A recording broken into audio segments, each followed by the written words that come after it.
அஸ்ஸலாமு அலைக்கும். இந்த வீடியோவில் இஸ்லாத்தில் ஓட்டு போடுவதை பற்றி என்ன கூறுகிறது அதை பற்றி பார்ப்போம். அதற்கு முன்பு இந்த வீடியோவை இப்லீஸ் பார்க்க விடாமல் தடுப்பான்.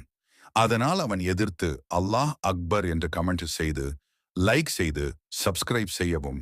இஸ்லாமில் ஒரு மனிதனுக்கு கொடுக்கப்பட்ட எந்த அதிகாரமும் அமானா ட்ரஸ்டாக கருதப்படுகிறது.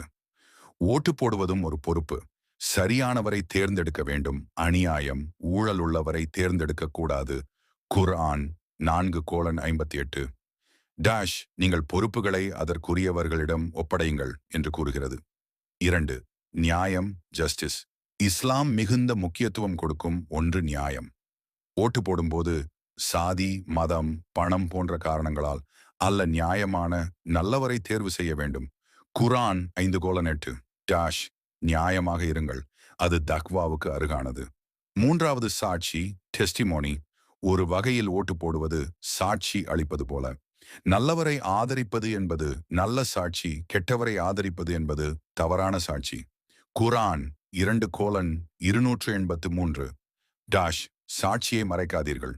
4வது சமூக நன்மை, மஸ்லஹா. இஸ்லாம் சமூக நன்மையை முன்னிலைப்படுத்துகிறது.